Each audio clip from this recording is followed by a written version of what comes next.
The bullet shattered the penthouse window at the exact moment the baby's scream pierced the soul night. Jae-won Kang didn't flinch at the gunfire. He'd survived 17 assassination attempts in 3 years, but the sound of his son's cry made his hands tremble for the first time in a decade. "Boss, we need to move." His lieutenant, Min-soo, grabbed his arm, but Jae-won shoved him away, his eyes fixed on the glass incubator where his 2-week-old son thrashed, face purple with rage and desperation. The baby had been screaming for 9 hours straight. 9 hours that felt like 9 lifetimes, each wail stripping away another layer of the armor Jae-won had spent years building around his heart. Dr. Park, Seoul's most expensive pediatrician, backed toward the door, his silk tie askew and sweat dripping down his temples. "Mr. Kang, I've done everything medically possible. The child is healthy, physically. But he won't stop. He just won't stop." Jae-won's hand moved to the gun at his waist, an instinct honed by years of controlling everything and everyone through fear. But what good was a gun against a baby's cry? What good was an empire built on blood and broken bones when he couldn't silence the one sound that was slowly destroying him from the inside out? Another window exploded. His men returned fire into the Seoul darkness, muzzle flashes lighting up the luxurious apartment like a deadly fireworks display. Rival gangs had been testing his defenses for weeks, ever since word spread that the notorious Jae-won Kang, the man who'd unified Seoul's underworld through calculated brutality, had become a father, and worse, that the baby's mother, his wife Ji-soo, had died during an emergency C-section, her last words a whispered plea, "Promise me you'll give him a different life." He'd promised. He'd lied. How could he give the child a different life when his own hands were stained so red that even soap couldn't wash away the phantom smell of gunpowder? The baby's scream intensified, if that was even possible. 3 nurses had already quit. 2 had suffered nervous breakdowns. The crying was relentless, primal, as if the child could sense the violence soaking into the walls of every room his father owned.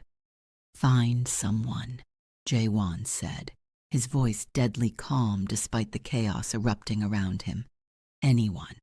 I don't care if you have to drag them off the street. Find someone who can stop this crying before I lose my mind." Min-soo hesitated. "Boss, what do you mean, anyone? Did I stutter?" Jae-won's eyes, dark as a winter night over the Han River, fixed on his lieutenant with an intensity that made grown men confess to crimes they hadn't committed. "Get me someone. Now. Or I'll assume you're part of the problem." Min-soo fled, barking orders into his phone. Within minutes, 20 of Jae-won's men scattered across Seoul like shadows, searching for a miracle they didn't believe in. Across the city, Amara Okafor stood at a bus stop in Itaewon, her shoulders aching from a 12-hour shift at the restaurant where she washed dishes and pretended not to understand when Korean customers made jokes about her accent. Her phone buzzed with another overdue bill notification. Her student visa was 3 weeks from expiring. Her PhD advisor had emailed twice about her missing thesis deadline, and somewhere deep in her chest, in a place she tried never to visit, the ghost of her daughter, born silent 8 months ago in a Lagos hospital, whispered that maybe it was time to give up and go home. She was so tired of Seoul's neon-bright indifference, tired of being invisible, tired of the way her body still produced milk sometimes, a cruel biological joke that reminded her of everything she'd lost. A child's cry cut through her exhaustion. A Korean mother at the bus stop struggled with a screaming toddler, bags of groceries slipping from her arms. Without thinking, Amara moved forward, her nurse's instincts kicking in despite her exhaustion. "May I help?" she asked in careful Korean, her accent thick, but her smile genuine. She knelt beside the child, her voice dropping to the soothing tone she'd perfected in the maternity ward back in Lagos. "Hey, little one. Hey now. What's all this noise about?" The toddler's cries softened. Amara's hands, dark against the child's pale skin, moved in gentle circles on the small back. She hummed a Yoruba lullaby her grandmother had taught her, the melody winding through the soul night like a thread of home. The mother's grateful smile was worth more than the one in Amara's nearly empty bank account. For just a moment, she felt useful again, human again. She didn't notice the black Mercedes that had been circling the block. Didn't see the two men in expensive suits watching her with sudden, predatory interest. Didn't hear Minsu's voice on the phone. "Boss, I think we found her." The bus arrived. Amara climbed aboard, her mind already calculating if she could afford both dinner and next week's rent. She found a seat near the back, closed her eyes, and tried to remember what her thesis was even about anymore. Something about cultural displacement and identity formation. Ironic, really, considering she'd lost both her culture and her identity, somewhere between Lagos and Seoul. The bus lurched forward, 10 stops until her tiny apartment in a building where the landlord had stopped pretending to fix the heating. She never made it to the 3rd stop. The bus jerked to a halt. Confused passengers muttered. The doors hissed open, and suddenly Amara was yanked from her seat by hands that gripped like steel. She screamed, but the sound died in Seoul's indifferent noise. Within seconds, she was in the Mercedes, pressed between two men who smelled like expensive cologne and violence. "Don't scream," one said in English, his accent sharp. "We're not going to hurt you. Our boss needs your help." "Let me go," Amara struggled, but her exhausted body was no match for trained muscle. "I don't have money. I'm a student. Please." "Shut up and breathe," the other man said almost gently. "You'll understand soon." The car sliced through Seoul's midnight streets, leaving Itaewon behind for neighborhoods Amara had never seen. Places where the buildings grew taller and the darkness seemed expensive. They pulled into an underground garage beneath a tower that probably cost more than her entire village back home. An elevator. Silence, except for her ragged breathing and the baby's cry that got louder with each ascending floor. When the doors opened, Amara stepped into what looked like a war zone. Broken glass glittered on marble floors. Men with guns stood at shattered windows. And in the center of the chaos, a man who looked like he'd been carved from winter itself held a screaming baby with the awkward terror of someone holding a live grenade. Jaewon's eyes met hers. For a moment, the world stopped. He'd expected many things when his men reported finding someone, but not her. Not this woman with exhaustion written in every line of her body, fear and confusion warring in her dark eyes, her nurse's scrubs visible beneath a worn jacket. Not someone who looked like she'd already survived multiple lifetimes and was hanging on to this one by sheer stubborn will. "Who are you?" His English was perfect, cold as the Han River in January. "Amara," her voice shook but held. "Amara Okafor. What do you want? Why did you kidnap me?"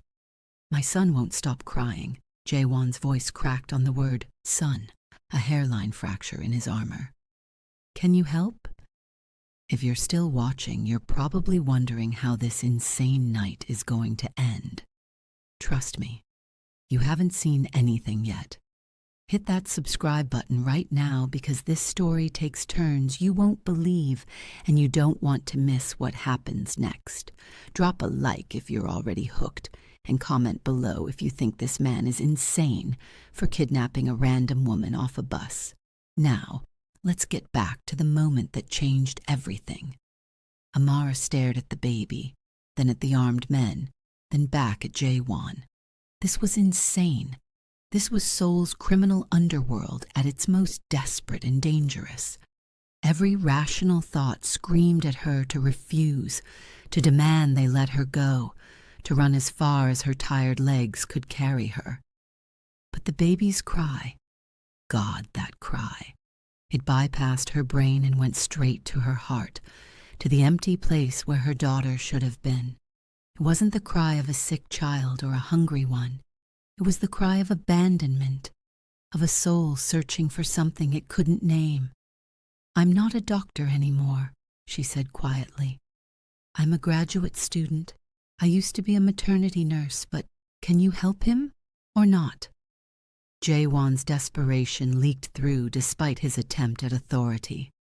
Amara moved forward, her fear warring with something deeper, the part of her that had chosen nursing because she couldn't walk past suffering without trying to ease it. She reached for the baby, and Jaewon hesitated for just a second before letting her take his son.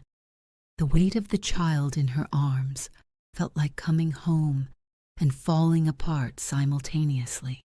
She cradled him against her chest, feeling his racing heartbeat, his overheated skin. Her hands, trained by thousands of hours in Lagos's busiest maternity ward, moved in practiced assessment. Not sick, not in pain, just desperately, frantically seeking something.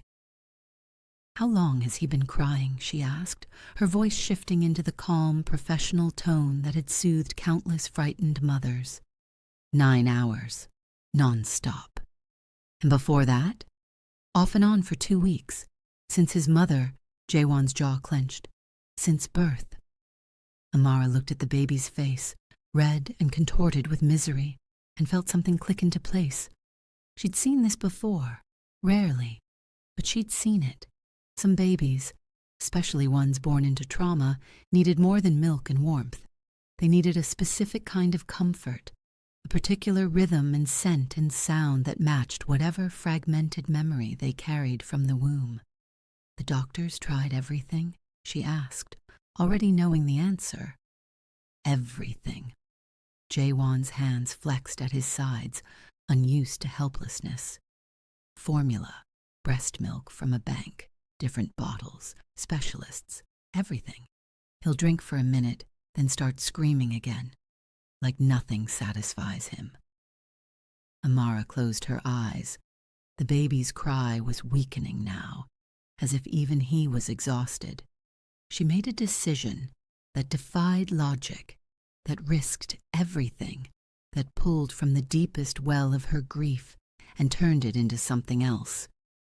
"I need privacy," she said firmly. 10 minutes, everyone out." Jaewon's lieutenants stirred, hands moving toward weapons. Their boss alone with a stranger. Unthinkable. But Jaewon studied her face and saw something that made him nod. "Out, all of you. Wait in the hall.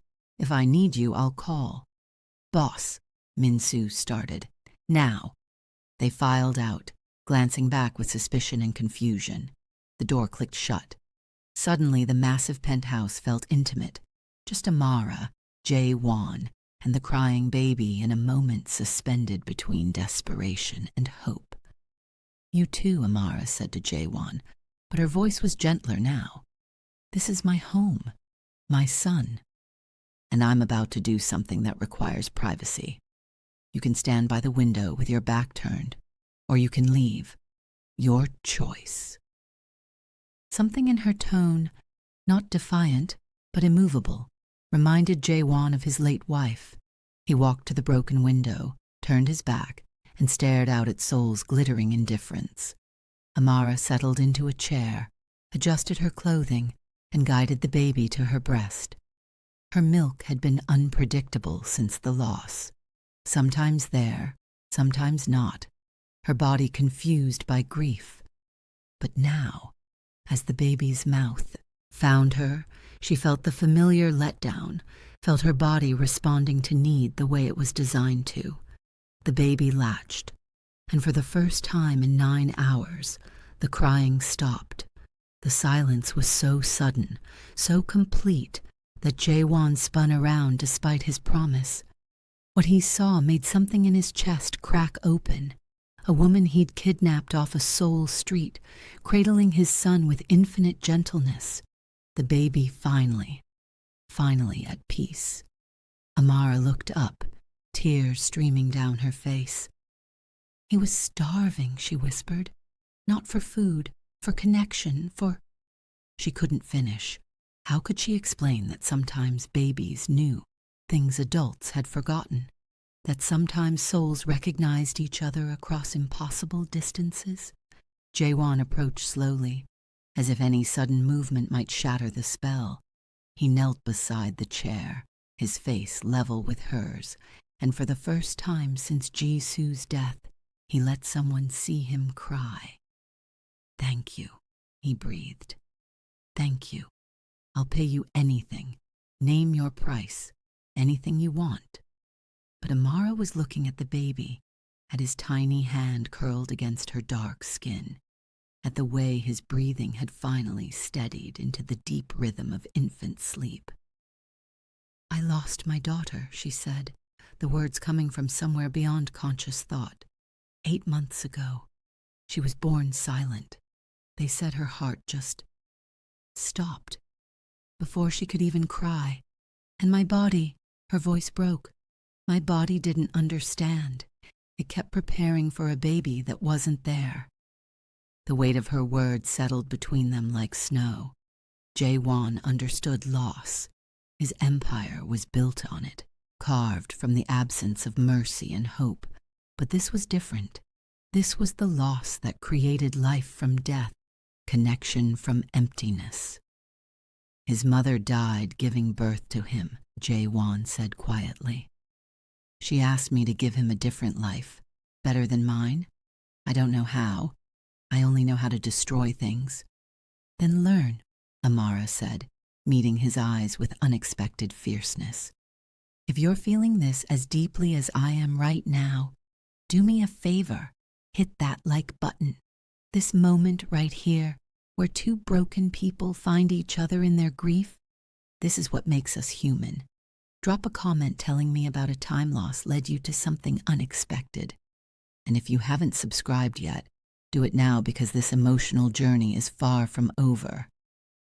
You brought me here by force, but I'm staying by choice. For him, not for you, not for money. For this baby who just taught me that my body's memory isn't a curse. It's a bridge." The baby stirred in sleep, a tiny sound of contentment that neither of them had heard before. Jaewon reached out, his finger touching his son's hand, and the baby's fingers curled around it with unconscious trust. "What's his name?" Amara asked. "I haven't named him yet. Jisoo wanted to wait, to see his personality first, but then he couldn't finish." "Then let's wait together," Amara said, "until we know who he's meant to become." Minsu knocked tentatively on the door. "Boss, everything okay?" "Fine," Jaewon called back, his voice steady again despite the tears drying on his face. "Prepare a room for Miss Okafor, the guest suite on this floor, and Minsu, if anyone touches her, threatens her, or makes her feel unsafe, I'll personally remove their ability to threaten anyone ever again. Understood?" "Understood, boss." Amara should have been terrified by the casual violence in that promise. Should have demanded to leave, to return to her small apartment and her failing PhD and her carefully constructed walls around grief. But the baby's weight against her chest felt like the answer to a question she'd been asking since her daughter's silent birth. Why did her body still remember? Why couldn't she let go? Maybe this was why. Maybe 8 months ago in a Lagos hospital, her body had started preparing for this moment. For this baby half a world away who would need exactly what she had to give. "I have conditions," she said, her voice firm despite the exhaustion pulling at her bones. Jaewon's eyebrows rose. No one dictated terms to him, ever. But he nodded. Name them. I'm not a prisoner. I come and go as I need to. I continue my studies. I finish my PhD. And she looked directly at him. Whatever you do, whatever this is, she gestured at the bullet holes and broken windows. It doesn't touch him. You keep your violence away from this baby. Or I walk, and I don't care if he cries for a month straight. Deal? For a man who controlled Seoul's underworld through fear and calculated brutality, the answer should have been simple. Refuse, intimidate, dominate. That was the language Jaewon spoke fluently. But sitting here, watching this woman who'd been ripped from a bus stop cradle his son like he was precious, beyond measure, he found himself saying words he'd never expected to speak. Deal. The baby slept for 4 hours straight that night, the first real sleep of his short life. Amara dozed in the chair, afraid to move and break the spell. Jaewon sat nearby, gun within reach, watching them both with an expression somewhere between wonder and fear. His men secured the penthouse, swept for additional threats, but the damage was done. Word would spread that the great Jaewon Kang had let a stranger into his inner sanctum, that he'd shown weakness, that he'd trusted someone. In the Seoul underworld, trust was blood in the water. Sharks were already circling. Dawn broke over the city, painting the Han River gold. The baby woke gently without crying, his dark eyes finding Amara's face first thing. He made a small sound, not distress, but recognition, as if confirming something he'd suspected all along. Amara smiled despite her exhaustion, despite her confusion, despite every rational thought telling her she'd made an insane decision. Good morning, little one. Shall we figure out what happens next? The baby's answer was to reach for her face with tiny, curious fingers. Jaewon, watching from his position by the window, felt something he'd thought died with Jisoo. Hope. Fragile as a soap bubble, dangerous as a loaded gun, but there nonetheless.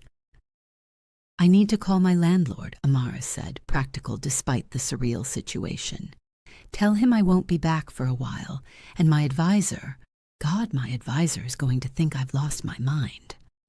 Min-soo will handle it, Jaewon said. Tell me what needs to be said. We'll make sure your obligations are met.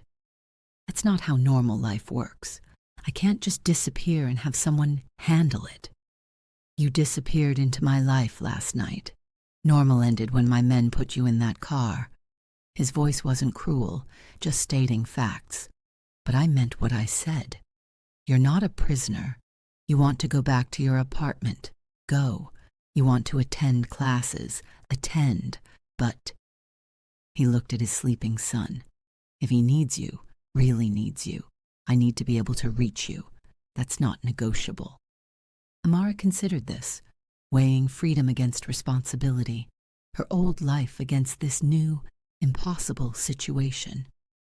Fine, but I'm not on call like some service. We establish a schedule, feeding times, sleep times. I'll pump milk when I can so you have backup supplies. This baby needs routine, stability, not chaos. Routine. Jaewon said the word like he was tasting something foreign. I run a criminal empire. Routine isn't exactly... Then you're going to learn. Amara stood carefully, the baby still sleeping against her shoulder.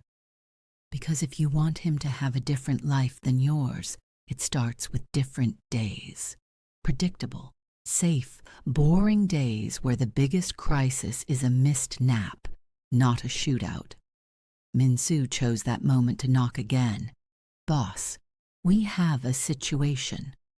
Park Jung-ho's men are asking for a meeting. They're saying last night's attack was unauthorized, and they want to discuss terms. Jaewon's face hardened back into the mask Amara was beginning to recognize, the one he wore for the world, where vulnerability was weakness and mercy was suicide. Tell them I'll meet at the usual place. 2 hours. Will you need just me? And Min-soo, have our sources find out who authorized the attack. Young-ho might be lying. He usually is. As Min-soo left, Amara saw the transformation complete. The father who'd cried while his son finally slept disappeared, replaced by something colder, sharper, infinitely more dangerous. She'd made a deal with this man, shaken hands with someone who probably had more blood on them than antiseptic could ever wash away. But when Jae-won looked at his son one more time before leaving, the mask slipped again, just for a second, just long enough for Amara to see that maybe, buried under years of necessary cruelty, there was still something human. Keep him safe, Jae-won said quietly. Please. That's the plan. Left with Min-soo and 3 bodyguards, their footsteps echoing down the marble hallway. Suddenly, Amara was alone in a penthouse that probably cost more than her entire education, holding a Mafia baby who'd chosen her for reasons neither of them could articulate. Well, she whispered to the sleeping child, I guess we're doing this. You and me, figuring out how to survive in a world that wasn't built for either of us. The baby stirred, one tiny hand gripping her finger with surprising strength. Amara felt her eyes burn with tears she'd been holding back since Lagos, since the hospital, since the moment they'd told her that sometimes babies just stop and medicine has no answers and grief is a country with no maps. But maybe, just maybe, grief could also be a bridge. Maybe loss could become connection, if you were brave enough or desperate enough or just broken enough in exactly the right way. She carried the baby to the guest suite Min-soo had prepared, a room bigger than her entire apartment, with windows overlooking Seoul's morning transformation. She'd left Nigeria searching for something she couldn't name, chasing education and opportunity, an escape from memories that followed her across oceans. She'd never imagined finding purpose in the most impossible place, a criminal's penthouse, nursing a baby who wasn't hers but somehow was. The baby woke fully now, his dark eyes studying her face with unsettling intensity. Amara touched his cheek, marveling at his softness, his absolute trust. We need to give you a name, she said. Your father is waiting, but every day without a name is a day you're incomplete. As if in agreement, the baby made a cooing sound, his first sound that wasn't crying. Amara laughed, the sound surprising her with its lightness. Maybe this was insane. Maybe she'd wake tomorrow and realize she'd traded her freedom for someone else's family, someone else's violence. But today, this moment, she felt something she hadn't felt in 8 months. Needed, purposeful. Like her body's stubborn memory wasn't a betrayal, but a prediction, preparing her for a baby who would be born into loss and need exactly what she had to give. Across Seoul, Jae-won sat in a private room at a restaurant that served as neutral territory for the city's underworld. Park Young-ho arrived with 4 men, all of them armed, all of them trying to hide their nervousness. Young-ho himself, 50, scarred, with eyes like frozen concrete, settled across the table with a smile that promised nothing good. Jae-won, you look tired. Fatherhood not agreeing with you. Cut the small talk. Was last night your order or not? Young-ho's smile widened. Would you believe me if I said no? Not even slightly. Smart man. You've always been smart, which is why I'm confused. Young-ho leaned forward, his voice dropping to something intimate and threatening. Word is you brought a woman into your home, an African woman no less. Rumors say you pulled her off a bus because your baby wouldn't stop crying. Tell me that's not true, Jae-won.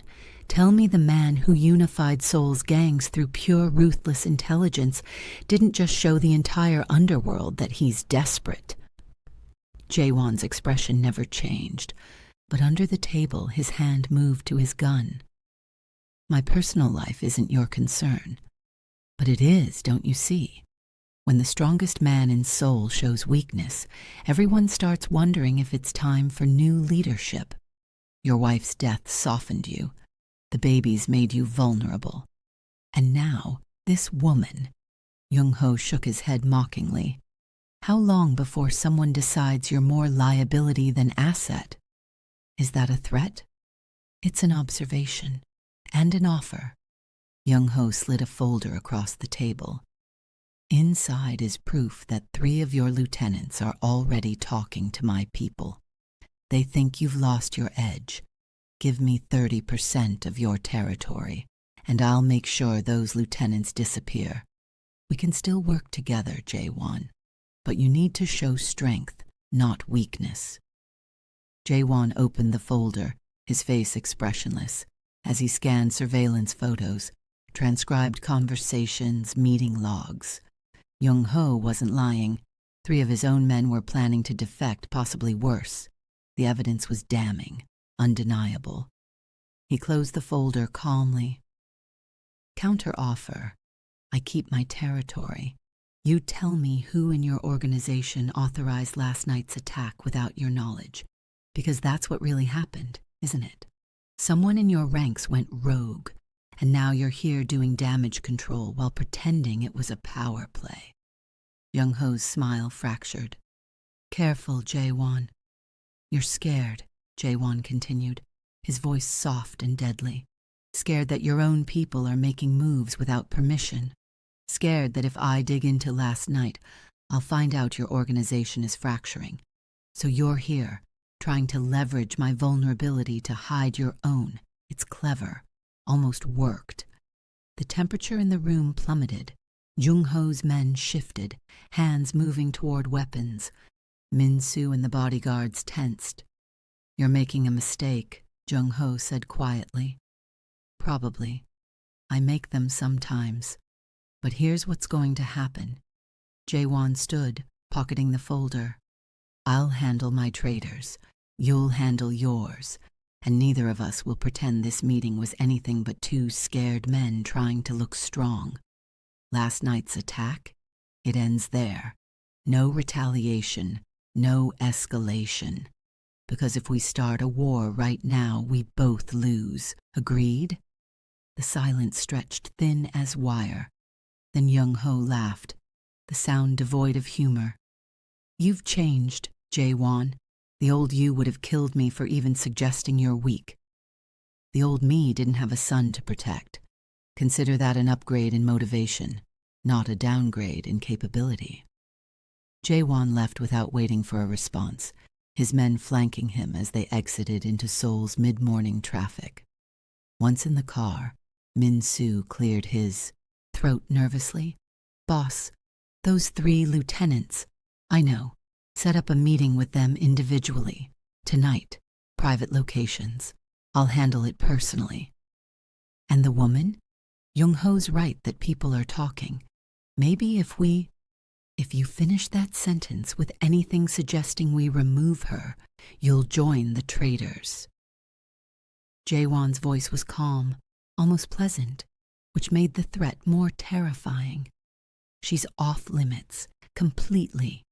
She's under my protection, which means she's under the organization's protection. Make sure everyone understands that touching her is suicide. Understood, boss. The car wound through Seoul streets, past markets and skyscrapers, past the Korea University campus where Amara should have been attending a seminar on cultural anthropology, past the bus stop where she'd been taken, where her normal life had ended and this strange new existence had begun. Jaewon thought about Jung-ho's accusations, about the traitors in his ranks, about the way his world had tilted off its axis the moment his son was born. He should regret the vulnerability, should resent the baby for making him weak, should have let the child cry, until he learned that love was a luxury the Kang family couldn't afford.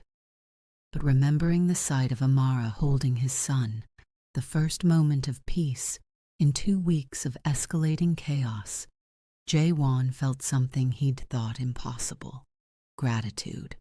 Not for the weakness, but for the reminder that he was still human, still capable of caring about something beyond territory and power, and the endless game of violence that had consumed him since his own father's death. His phone buzzed, a message from an unknown number. "Your son is sleeping. He ate well. Stop worrying." How had she gotten his number? Min-soo must have given it to her. The presumption should have angered him. Instead, Jae-won found himself smiling at Seoul's indifferent skyline. "If you're still here, you're probably feeling the same thing I am. This story is going places we never expected. Comment below and tell me what you think Jae-won should do about those traitors. And seriously, if you haven't subscribed yet, do it now, because the emotional roller coaster is just getting started. Hit that like button if this story is hitting different, because what happens next will test everyone's limits. Let's get back to it. Back at the penthouse, Amara had established a temporary routine. The baby, still nameless, fed every 3 hours, slept between feedings, and showed signs of the personality his mother had wanted to see before naming him. He was curious, alert, and surprisingly calm when his basic needs were met. Amara recognized the signs of a child who'd spent his first weeks in survival mode, every nerve on high alert, unable to relax into the vulnerability that healthy infancy required. She'd seen it before in Lagos, in babies born to mothers dealing with trauma, or addiction, or extreme poverty. The infant nervous system, exquisitely tuned to its environment, picked up on danger long before conscious thought formed. This baby had been born into violence: his mother's death, his father's fear, the constant threat surrounding the Kang Empire. No wonder he'd cried without stopping. He was trying to signal that nothing felt safe. But now, with routine and warmth, and the specific comfort of breastfeeding, he was beginning to relax, to trust that his needs would be met, to let his nervous system believe, just a little, that the world might not be entirely hostile. Amara understood that feeling intimately. Seoul had been hostile to her since she'd arrived. The stares, the automatic assumption that she didn't belong. The way landlords suddenly had no vacancies the moment they saw her face. She'd armored herself against it, built walls thick enough to survive the daily microaggressions of being African in a city that had very specific ideas about who belonged and who didn't. But this baby looked at her like she was exactly right, like her presence made sense in a way nothing else did. It was healing something in her she didn't even know was broken. The door opened. She tensed, then relaxed when she saw it was just one of Jae-won's men, a younger one she hadn't been introduced to, carrying bags of what looked like baby supplies. "Boss ordered these," he said in hesitant English, setting them down just inside the door. "Diapers, clothes, formula in case you need backup. He said to ask if you need anything else." "I'm fine," Amara said, though her stomach was growling. She'd eaten nothing since yesterday's shift at the restaurant. Actually, food would be good. Whatever's easy. The young man nodded, lingering awkwardly. "Is it true? About the baby? That he stopped crying because of you?" "He was scared," Amara said simply. "Sometimes babies just need the right person to help them feel safe." "Are you scared? Being here?" The question caught her off guard with its directness. Amara looked at this young man, probably early 20s, trying to look hard but not quite pulling it off, and saw something familiar: fear masquerading as toughness, survival masquerading as strength. "Yes," she admitted, "but I've been scared before. You learn to work through it." He nodded. something like respect flickering in his eyes.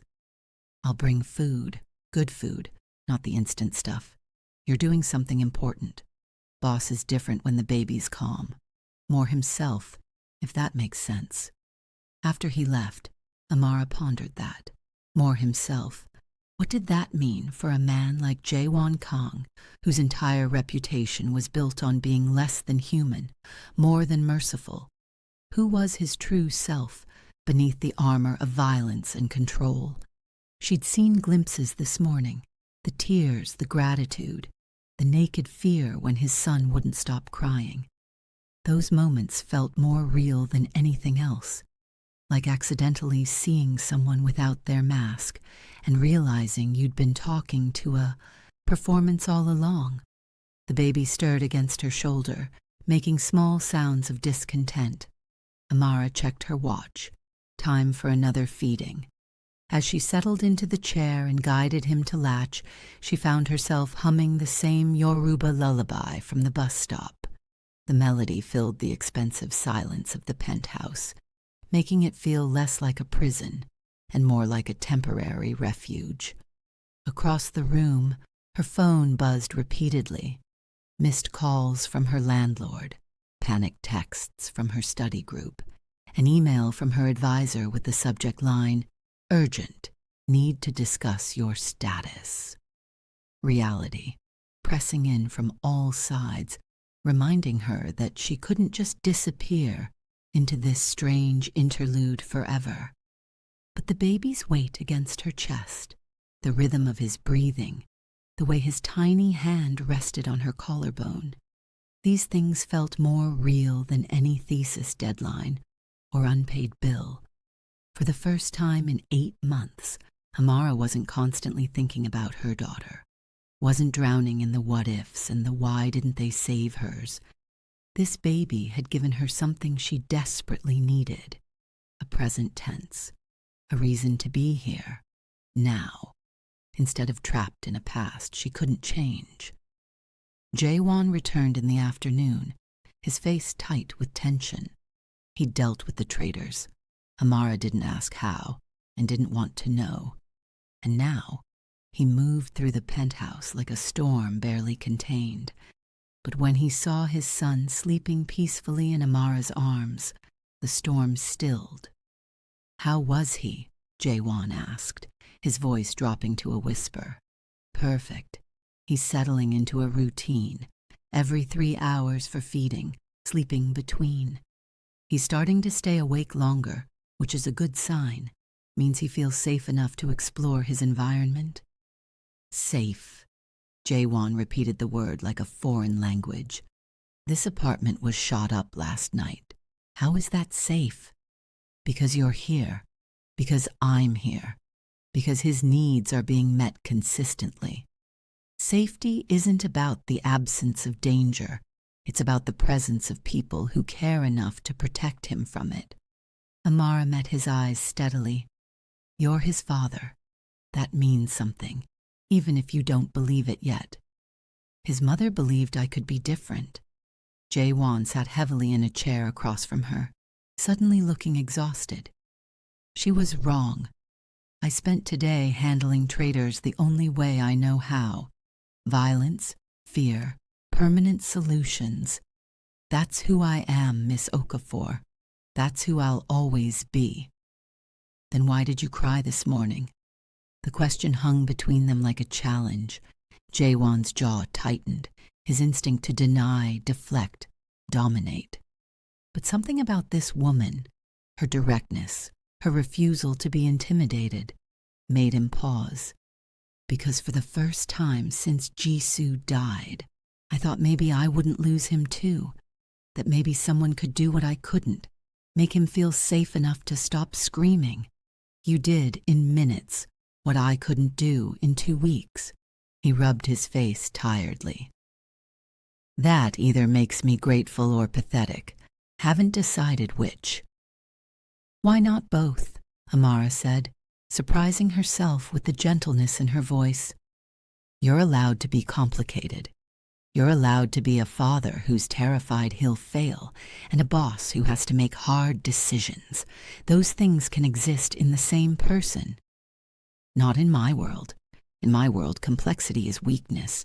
Emotion is a target. Love is... He stopped, unable to finish. A liability? Amara supplied. A danger? Something that gets people killed? Yes. Then your world is broken. She said it matter-of-factly, without judgment. And your son deserves better than a broken world. You promised your wife you'd give him a different life. Start by letting yourself be different. Jae-won stared at her, this woman who'd been in his life less than 24 hours, and was already saying things no one had dared say in years. She should have been terrified of him. Should have been counting the hours until she could escape. Instead, she was challenging him to be better, as if she actually believed he could be. I don't know how to be different, he admitted, the words costing him everything. Then learn, starting with this. What's your son's name going to be? They sat in silence, the baby sleeping between them like a bridge connecting two impossible worlds. Jae-won thought about Jisoo's last words, about the life she'd wanted for their child. A life without blood and fear. A life where love wasn't a weakness but a strength. What do you think? He asked quietly. You've spent more time with him than I have. Amara looked at the sleeping baby, at his perfect unmarked face, at the potential sleeping in his small body. In Yoruba, we have a name. Iomide. It means, my joy has arrived. That's what he is, isn't he? Joy arriving in the middle of chaos, reminding us why we survive the darkness. Iomide. Jae-won tested the word, let it roll across his tongue. Foreign, beautiful, nothing like the harsh Korean names his family had used for generations. And a Korean name? You're his father. You choose. Jae-won thought about his own name, Jae-won, meaning talent and wealth, chosen by a father who valued power above all else. He thought about the legacy he'd inherited, the empire built on broken bodies and shattered lives. What name did you give a child you hoped would reject everything you were? Min-ho, he said finally. It means brave and goodness. The things I wanted to be before I learned the world doesn't reward bravery or goodness. Maybe he'll do better. Min-ho Iomide Kong, Amara said, smiling. That's a name with weight, a name that means something. Now you just have to live up to it. By being brave and good? By trying. That's all anyone can do. The baby, Min-ho, woke then, his eyes opening directly on his father's face. For the first time since birth, father and son locked, eyes without tears or panic between them.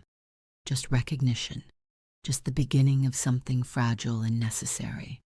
Jae-won reached out, his hand trembling slightly, and touched his son's cheek. Min-ho turned toward the touch, the way babies do, seeking warmth and connection with the absolute trust that only infancy allows. Hello, Min-ho, Jae-won whispered. I'm your father. I'm going to disappoint you probably, mess this up definitely, but I'll try. For your mother, for you. I'll try to be the man she thought I could become.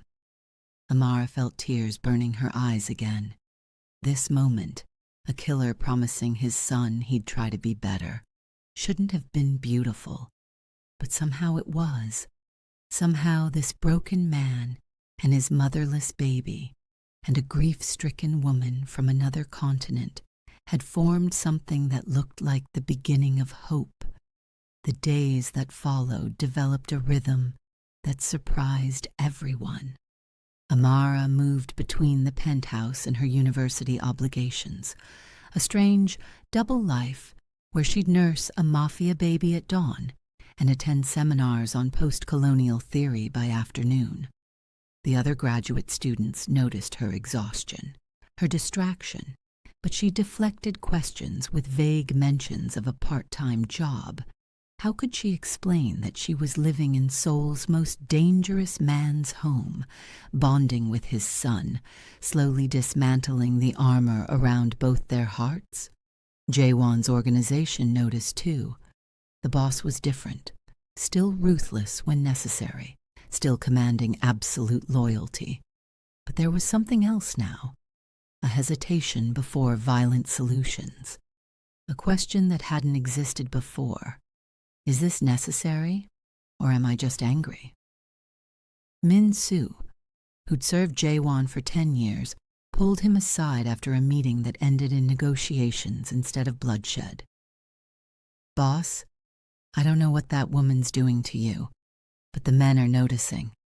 Some of them think you're going soft. And what do you think? Jaewon's voice was dangerous, but Min Soo had earned the right to honesty. I think you're becoming the man Mrs. Kang believed you were underneath. I think Min Ho is lucky. I think... He hesitated. I think this is the beginning of something good, if we can protect it long enough. If... Jaewon's smile was bitter. That's the problem, isn't it? This world doesn't let good things survive. But somehow, against all probability, they did survive. A week became 2. 2 became 3. Min Ho thrived, gaining weight, developing the bright-eyed alertness of a baby who felt secure. Amara finished 2 chapters of her thesis while singing Yoruba lullabies in a penthouse overlooking the Han River. And Jaewon found himself doing something unprecedented, coming home, not to the apartment that served as headquarters, not to the various safe houses scattered across Seoul, but to the place where his son was, where Amara was, where something that almost resembled family was forming from the wreckage of loss and violence. He came home one evening to find Amara pacing with Min Ho, who was fussing through a growth spurt. She looked exhausted, her hair escaping its neat style, her eyes shadowed with sleeplessness. But she was humming that lullaby, her voice steady despite her fatigue. "Let me," Jaewon said, reaching for his son. "You need to sleep. He needs to eat first, then eat and sleep, and let me figure out this father thing for a few hours. I won't break him. Probably." Amara searched his face, then nodded. After feeding Min Ho, she stumbled to her room, asleep, almost before her head hit the pillow. Jaewon was left alone with his son for the first time since that first terrible night. Min Ho stared up at him with dark, serious eyes. Not crying, just evaluating. Jaewon walked the length of the penthouse, one hand supporting the tiny head, the other holding the small body against his chest, the way he'd seen Amara do 100 times. "Your mother would laugh if she could see this," he told his son quietly. "Me, trying to be gentle. Me, terrified of dropping you. She always said I was capable of more than violence, but I never believed her. Easier to be the monster everyone expected." Min Ho made a small sound, not distress, just attention, like he was listening. "But you don't know I'm a monster yet. To you, I'm just the person holding you. That's terrifying, Min Ho, because eventually you'll learn what I am, what I've done, and I'll have to watch you decide if your father is worth loving despite it all."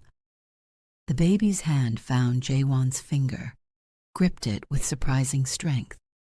That grip said nothing about morality or judgment. It just said, "You're here. That's what matters." Jaewon felt something crack in his chest, a fissure in the armor he'd spent 15 years building. He'd told himself that love was weakness, that caring was vulnerability, that the only way to survive was to be harder than everyone else. But this baby, this tiny, helpless creature who'd been crying for someone to just hold him right, was proving all of that wrong. Love wasn't weakness. It was the only thing strong enough to make him question an empire built on fear. He was still holding Minho, still processing this revelation, when his phone buzzed. Min Soo. We have a problem. Park Jung-ho's men just grabbed one of our street dealers. They're asking for you specifically. This could be the start of something big. Jae-won looked at his sleeping son, at the door behind which Amara was finally resting, at the fragile peace they'd built in 3 weeks. Then he looked at his phone, at the demand that would pull him back into violence, back into the endless cycle that had defined his adult life. Tell Jung-ho I'll meet him. 1 hour, neutral ground. Just me and Min Soo. He could have sent lieutenants, could have ordered a swift, violent response, could have handled this like the old Jae-won would have, with overwhelming force and no hesitation. But something had changed. He needed to know if this was genuine conflict or something else, needed to try negotiation before escalation, needed to prove to his sleeping son that maybe, just maybe, there was another way. He placed Minho carefully in the bassinet near Amara's room, watched to make sure the baby stayed sleeping, then texted her, "Had to step out. Back soon. Minho is sleeping. Call if you need me." Seoul's midnight streets were rain-slicked and neon bright. Jae-won met Jung-ho in a parking garage that had hosted at least a dozen underworld negotiations over the years. Jung-ho arrived with 4 men, Jae-won with just Min Soo. The imbalance was deliberate, a show of confidence that he didn't need numbers to match Jung-ho's threat. "You grabbed one of my dealers," Jae-won said without preamble. "Why?" "He was selling in my territory. There are no borders in Taiwan. We agreed on that 2 years ago. Agreements change." Jung-ho's smile was all teeth and malice. "I'm thinking it's time to renegotiate our arrangement. You've been distracted lately. Word is you've gone domestic, playing house with an African woman, and your bastard son. Makes a man wonder if you're still fit to hold your territory. This is it, the moment everything could explode or transform. If you're on the edge of your seat, drop a comment telling me what you think Jae-won should do. Should he fight, negotiate, or walk away? Smash that like button if this tension is killing you, and subscribe, because you know this story isn't over. We're heading into the deepest, darkest part of this journey. Let's see if anyone survives it." Jae-won's expression never changed, but Min Soo felt the temperature drop. This was the knife edge, where insult could trigger war, where the wrong response could cost everything. "My son's not a bastard. He's legitimate, and you'll call him by his name, or you'll learn what distracted really looks like." Jae-won's voice was soft, deadly. "As for the woman, she's under my protection. That means she's off limits for conversation, speculation, or your pathetic attempts at provocation. Understood?" Touchy. Jung-ho circled like a shark scenting blood. "See, that's the problem, Jae-won. You used to be ice. Now you're all fire and feelings. Dangerous combination in our line of work. You didn't answer my question. Why did you grab my dealer?" "Because I could. Because I wanted to see if you'd come personally or send your dogs. Because," Jung-ho leaned in close, "I wanted to see if the rumors were true, if the great Jae-won Kang really has gone soft." "Here's what's going to happen," Jae-won said, his voice never rising above conversational. "You're going to release my dealer unharmed. I'm going to pretend this was a misunderstanding, and we're both going to walk away from this garage without starting a war that neither of us can afford. Or," his smile was winter ice, "we can do this the old way. Your choice." The old way meant bodies, meant escalation that would tear Seoul's underworld apart and cost both of them more than any territory was worth. Jung-ho knew it, Jae-won knew it. The question was whether Jung-ho's pride would override his survival instinct. The silence stretched, knife sharp and dangerous. Then Jung-ho laughed, the sound echoing off concrete. "You've changed, but you're not stupid. Fine, your dealer will be released. But Jae-won?" His eyes glittered with malice. "This new version of you, it won't last. Eventually you'll have to choose between being a father and being a king. You can't be both, not in our world. Watch me."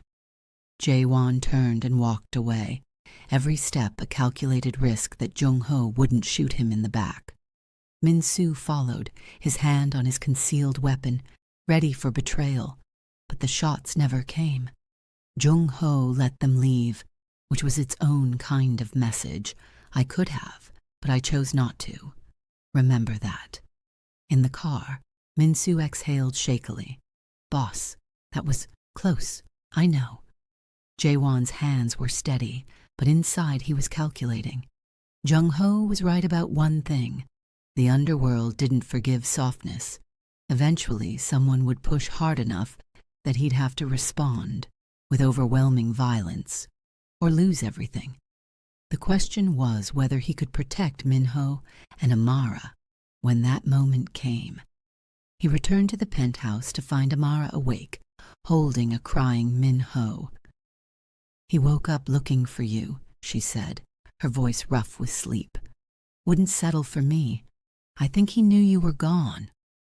Jae-won took his son, felt the crying ease as Min-ho recognized his father's heartbeat, his scent. "I'm sorry. Had to handle something." "Did you have to hurt anyone?" The question was simple, direct, impossible to deflect. Jae-won met her eyes. "Not tonight. But Amara." He hesitated, then plunged forward. "Eventually I will. This life, this world I'm in, it doesn't just go away because I have a son now. Eventually I'll have to make choices that you'll hate me for." "I know." Her voice was quiet but steady. "I'm not naive about what you are. But Jae-won, there's a difference between necessary violence and unnecessary cruelty. Between protecting what you love and destroying everything that threatens it. Your son needs to learn that difference. And you think I can teach him? I think you can try. That's all anyone can do." Min-ho had fallen back asleep between them, his breathing deep and peaceful. They stood there in the pre-dawn darkness, a killer, a healer, and a baby who represented the possibility of something different, something better. "Jung-ho said I have to choose," Jae-won said quietly, "between being a father and being a king. He thinks I can't be both." "Jung-ho sounds like an idiot." Amara's bluntness startled a laugh out of Jae-won. "You're already both. The question isn't whether you can be, it's which one you prioritize when they conflict. And honestly, if you prioritize being king over being a father, your son won't need Jung-ho to destroy you. You'll do it yourself." The truth of that hit harder than any threat Jung-ho could make. Jae-won looked at his sleeping son and realized Amara was right. He could survive a gang war. He could handle betrayal, violence, power struggles. But losing Min-ho, not to death, but to becoming the kind of father his own had been, distant and cold, and measuring love in territory and power, that would destroy him completely. "I need to make changes," he said slowly. "Real changes, not just negotiating instead of shooting, but fundamental shifts in how the organization operates. Less violence, more legitimate business. A slow transition that won't trigger everyone at once, but moves us towards something Min-ho won't be ashamed of." "That sounds impossible." "Probably. But I'm going to try anyway." Amara smiled, tired and genuine. "Then I'll help. Not with the criminal parts. I draw my line there. But with Min-ho, with keeping him safe and loved and aware that his father is trying. That's all a child really needs, parents who care enough to try, even when they fail. You keep calling me his father like it's not a death sentence for him. It's not. Not if you love him enough. Love doesn't fix everything, Jae-won, but it fixes more than violence ever could. They stood in silence, the weight of her words settling between them. Outside, Seoul woke to another day, millions of people navigating their own impossible choices, their own attempts to be better than yesterday. Inside the penthouse, a mafia boss held his son and made silent promises he wasn't sure he could keep, but was determined to try. The next morning, Jae-won called a meeting with his inner circle. 6 lieutenants, Min-soo and his financial advisor. They gathered in the secure conference room beneath the penthouse, all of them tense. Unscheduled meetings usually meant someone had betrayed the organization or a war was starting. They weren't prepared for what Jae-won actually said. We're going legitimate, slowly.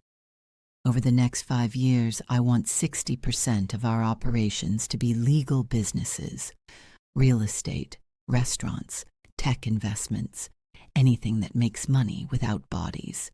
The remaining 40% stays as is, but we minimize violence. No more territory wars unless absolutely defensive. No more intimidation unless negotiations fail first. Questions? The silence was absolute.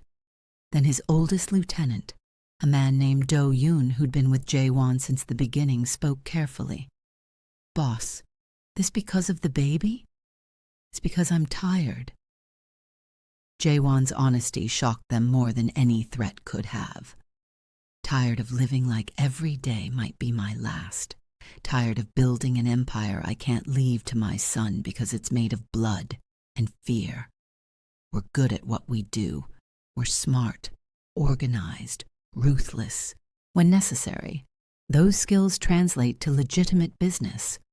We just have to want it enough. And if others see this as weakness, Do-yoon pressed, if Jung-ho or the Japanese syndicates or any of the others decide this is their chance to take what's ours, then we remind them why they feared us in the first place. I'm not saying we disarm or become soft. I'm saying we choose our battles more carefully. We build something that lasts beyond the next gang war. Jae-won met each man's eyes in turn. Anyone who can't get behind this can leave now with my blessing and a generous severance. But if you stay, you commit to the long game, to building something Min-ho won't have to inherit with blood on his hands. No one left. They'd followed Jae-won for years, through gang consolidation and turf wars, and moments when survival seemed impossible. They'd follow him into this new territory too, even though it terrified them more than any shootout ever had. The meeting lasted 4 hours, mapping out plans for legitimate investments, identifying which operations to maintain and which to dissolve, discussing timelines and potential pitfalls. When it finally ended, Jae-won was exhausted but felt something he hadn't in years. Hope that maybe, just maybe, this could work. He returned upstairs to find Amara had set up a small study area in the corner of the living room. She was typing on her laptop, Min-ho sleeping in a carrier against her chest, her natural ability to multitask on full display. She looked up when Jae-won entered, her expression questioning. I did something stupid or brave, he said. Haven't decided which yet. Tell me. So he did. Told her about the meeting, the 5-year plan, the looks of confusion and commitment from men who'd only ever known how to survive through violence. Told her about his fear that this would fail, that he'd destroy everything trying to build something better, that Min-ho would grow up with a failed, weak father instead of a strong, terrible one. Amara listened without interruption, her hands moving in gentle circles on Min-ho's back. When Jae-won finished, she was quiet for a long moment. You know what's funny, she finally said. I came to Seoul running from failure. My daughter died. My career in Nigeria felt meaningless. My family's expectations were suffocating. I thought education would save me, that a PhD would give me purpose.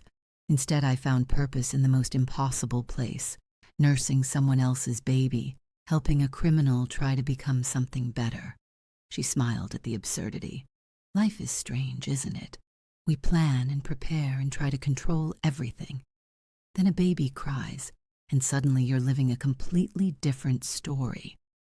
Do you regret it? Being here? Sometimes. When I remember I have a thesis deadline, I'm definitely going to miss. When I think about explaining this gap on my resume. When I imagine my mother's reaction if I told her the truth. Amara's expression softened. But then Minho looks at me like I'm his entire world, and you look at him like he's yours, and I think maybe this strange detour is exactly where I was supposed to end up. At least for now. For now, Jaewon echoed. That's the problem, isn't it? This can't last forever. Eventually you'll finish your degree. Eventually Minho will be old enough to not need you specifically. Eventually we'll deal with eventually when it comes. Amara stood, careful not to wake the baby. Right now, this moment, we're here. We're making it work. That's enough. But both of them knew eventually was already approaching. A storm on the horizon that they could see but couldn't avoid. Amara's visa would expire in 4 months. Her thesis committee was losing patience, and in Seoul's underworld, word was spreading that Jaewon Kang had gone soft, was planning to abandon the empire he'd built through blood. Rivals were circling, waiting for the right moment to strike. The crisis came 3 weeks later, fast and brutal. Jaewon was at a meeting when Minsu's panicked call came through. Boss, they hit the penthouse. 5 men. They grabbed Miss Okafor and Minho, Young-ho's men. They're demanding you come alone or they'll... Jaewon never heard the rest. He was already running, his mind a cold fury that eclipsed every strategic thought. They'd taken his son. They'd taken Amara. They'd crossed the one line he'd drawn in absolute blood. You don't touch his family. The location was an abandoned warehouse in Incheon, deliberately far from Seoul's protections. Jaewon arrived to find Young-ho waiting with a smile that promised death. Welcome, Jaewon. Good of you to come alone. Jung-ho gestured to where Amara sat against the far wall. Minho clutched against her chest. She looked terrified but defiant, a cut on her cheek where someone had hit her. Your woman put up quite a fight, broke one of my men's noses. Impressive. Let them go. Jaewon's voice was arctic calm, the kind of calm that preceded storms. Whatever problem you have is with me. They're innocent. Innocent? Young-ho laughed. There's no innocent in our world, Jaewon. You know that. She's your weakness. The baby's your weakness. And weaknesses... He pulled a gun, pointed it casually at Amara. Get people killed. Across the warehouse, Amara met Jaewon's eyes. She wasn't crying, wasn't begging. She was holding Minho and singing softly, that Yoruba lullaby that had started everything, keeping the baby calm even with a gun pointed at them both. You want me to beg? Jaewon asked quietly. Fine, I'm begging. Let them go. Kill me if you want. Take my territory, my organization, everything, but let them walk out of here. You'd really give it all up? For them? Young-ho seemed genuinely confused. Yes. Why? The woman's not even yours. The baby won't remember this. Why does any of it matter? Because, Jaewon's voice cracked, the armor finally shattering. Completely. Because my wife asked me to give our son a different life. Because Amara showed me it was possible to be more than what I'd become. because for the first time in 15 years, I gave a damn about something beyond power and territory and winning. They made me human again, Young-ho, and I won't lose that. Not to you, not to anyone. The warehouse went silent except for Amara's lullaby, the melody weaving through the tension like a prayer. Jung-ho's gun wavered, his expression shifting from triumph to something like uncertainty. You're really willing to die for them? If I have to. This is the moment, the absolute pinnacle of tension. Everything Jaewon's built, everything Amara's survived, everything Minho represents, it all comes down to this. If you're still watching, comment below with the word hope, because that's what this scene is really about. And hit that subscribe button, hit that like, because the ending will destroy you or heal you, and you need to be here to find out which. Young-ho lowered the gun slowly. You really have changed. The old you would have come in shooting, consequences be damned, would have sacrificed them both to maintain your reputation. He looked at Jaewon like seeing a stranger. I can't kill you. Not like this. Not when you're finally interesting again. Jung-ho, take them and go. Take your woman and your baby and get out of my sight. Jung-ho turned away, his voice bitter. But Jaewon, next time we meet, you better have decided who you are. Because this halfway thing, this trying to be good while still playing our game, it'll get you killed. And them too. Jaewon didn't wait for Young-ho to change his mind. He crossed the warehouse in seconds, reaching Amara and Minho. The baby was somehow still sleeping, Amara's lullaby and steady heartbeat, keeping him calm through everything. Amara looked up at Jaewon with tears streaming down her face. You came alone, she whispered. You could have brought an army, could have turned this into a war. Why? Because you're worth more than territory. Both of you. Jaewon helped her stand, his hand gentle on her arm. Come on, let's go home. They left Young-ho standing in that warehouse, surrounded by his men but utterly alone. Jaewon drove them back to Seoul in silence, his hands white-knuckled on the steering wheel, adrenaline slowly giving way to shaking relief. When they finally reached the penthouse, already secured by Min-soo and 20 men who'd arrived too late to help, but were there now, furious and protective, Amara finally let herself break.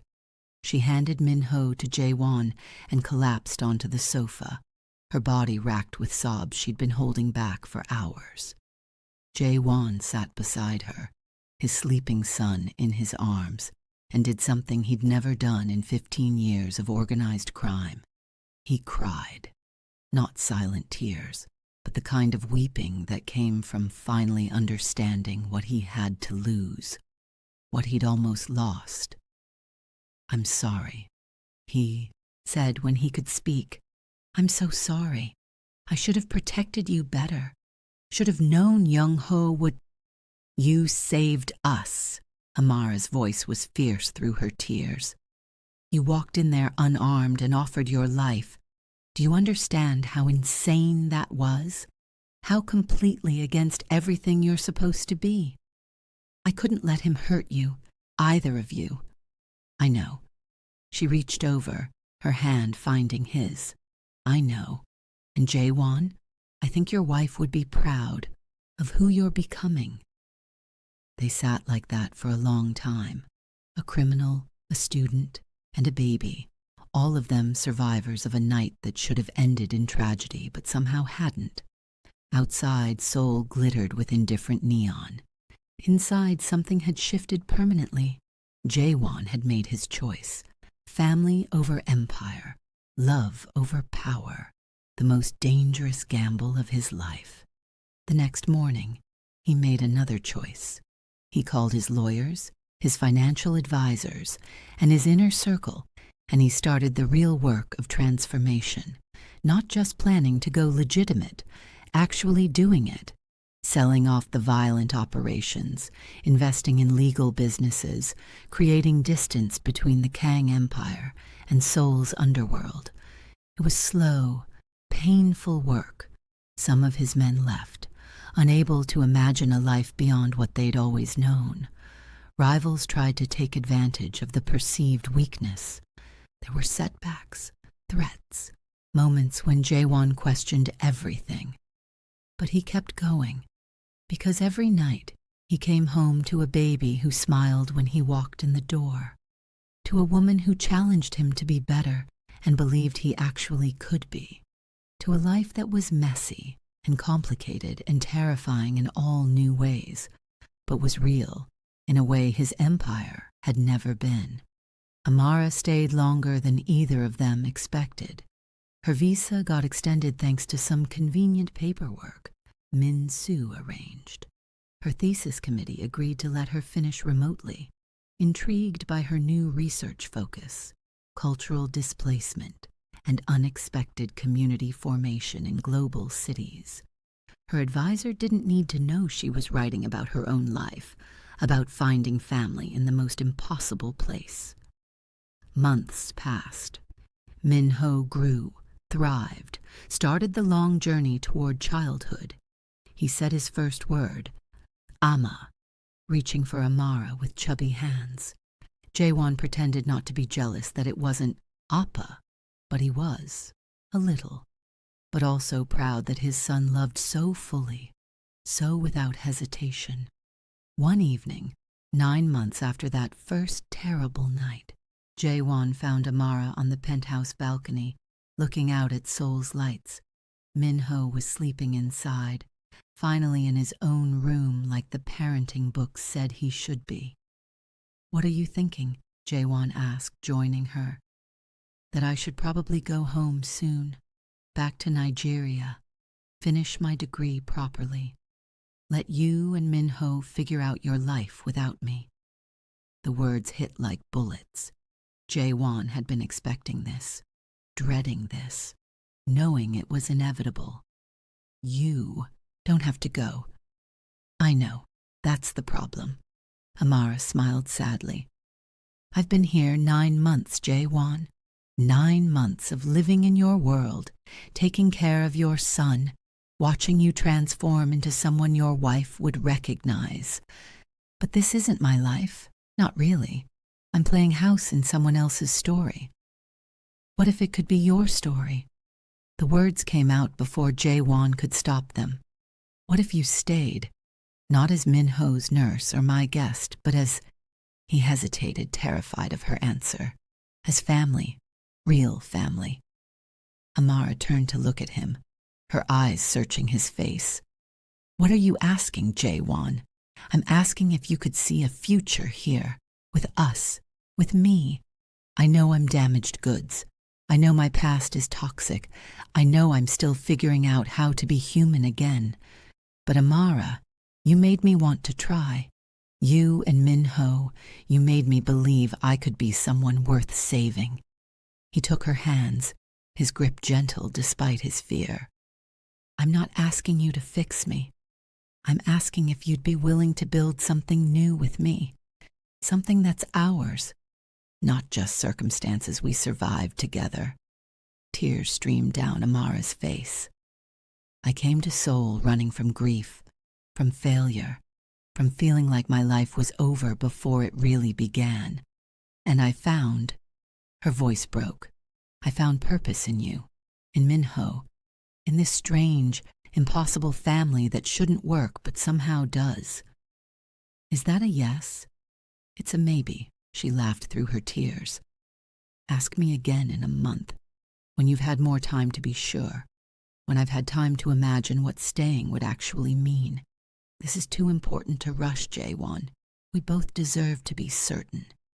He nodded, accepting the wisdom in that even as disappointment flooded through him. "A month. I can do a month." They stood together on that balcony, watching Seoul breathe and transform under the night sky. Inside, Min-ho slept, dreaming baby dreams that neither of them could imagine. Around them, the city continued its eternal dance of light and shadow, millions of stories intersecting in ways that changed everything or meant nothing, depending on the courage of the people living them. Jae-won had been many things: a son who'd inherited violence, a husband who'd lost everything, a criminal who'd built an empire on fear. But standing here with Amara, feeling the weight of possibility and terror and hope all mixed together, he realized he was becoming something new, something his wife had believed in, but he'd never quite managed. A man capable of love without destroying it. The month passed like water through their fingers. Too fast, too slow. Every day waited with the knowledge that a choice was coming. Jae-won continued his transformation of the organization, making progress that surprised even him. Jung-ho had been right about one thing: he couldn't be both entirely. So he chose to be a father first, a king second, and let the empire reshape itself around that priority. Amara finished her thesis, submitted it to her committee, and waited for their response, while spending her days with Min-ho and her evenings in conversations with Jae-won that ranged from his childhood to her dreams to the terrifying, exhilarating question of what forever might look like. On the night before the month ended, Jae-won took her to the Han River, to a quiet spot away from Seoul's noise. Min-ho stayed with Min-soo, who'd somehow become the most devoted uncle a baby could ask for. It was just the two of them, the water, and the question hanging between them like a bridge waiting to be crossed. "I have my answer," Amara said before Jae-won could ask, "but I need to say something first." "Okay." "I loved my daughter. She was real to me in a way nothing had been before. When she died, I thought that was it, my one chance at being a mother, gone before I could even hold her. Coming to Seoul was supposed to be about moving forward, but really I was just running in place, stuck in a grief that had no outlet." She looked at Jae-won. "Min-ho didn't replace her. He never could. But he gave me somewhere to put all that love I'd been carrying with no place to give it. And you," her voice softened, "you gave me a reason to believe broken things can heal if you're patient enough, brave enough." "So?" Jae-won's heart was hammering against his ribs. "So yes, I'll stay. Not because I'm running from anything anymore, but because I'm running toward something. Toward you, toward Min-ho, toward whatever impossible, beautiful future we can build from all these broken pieces." Jae-won pulled her into his arms, holding her like she might disappear if he loosened his grip. "I'll mess this up, probably a lot. I'm new at this whole emotional availability thing. I know. I'll mess up too. I'm stubborn, and I hold grudges, and I have no idea how to be part of a criminal-going legitimate organization." Amara pulled back enough to look at his face. "But Jae-won, we'll figure it out. Together." They kissed on the banks of the Han River, two people who'd found each other in the most impossible way, building something that shouldn't exist but did. Behind them, Seoul glittered with endless stories. Ahead of them, a future that was uncertain, terrifying, and precious, beyond measure. When they returned to the penthouse, Min-ho was waiting. Well, sleeping, but waiting in the metaphysical sense, the way children always wait for their parents to come home and confirm that the world is safe and love is real. Jae-won lifted his son carefully, marveling as he always did at the perfect trust in that small body. "Your mother asked me to give you a different life," he whispered to the sleeping baby. "I think I'm finally understanding what she meant. Not a life without struggle, but a life with love strong enough to make the struggle worthwhile." Amara watched them, this killer and his son, this family she'd stumbled into and chosen to stay in. She thought about her daughter, about the brief life that had shaped everything that came after. and she whispered a prayer of thanksgiving to her grandmother's gods, to chance, to whatever force in the universe arranges broken people into patterns that heal them all. We've come to the end, but really it's just a beginning. If this story moved you, if it made you believe in second chances and impossible families and the power of choosing love over power, then please subscribe to our channel. Hit that like button. Tell me in the comments what part destroyed you most, what part gave you hope, because stories like this matter. Broken people finding each other matters, and I want to keep bringing you these moments of messy, complicated, beautiful human connection. Thank you for staying till the end. Thank you for believing, like I do, that sometimes the most ruthless hearts can still learn to be tender. The baby stopped crying when an African lady breastfed him. But the real miracle wasn't the silence. It was everything that came after.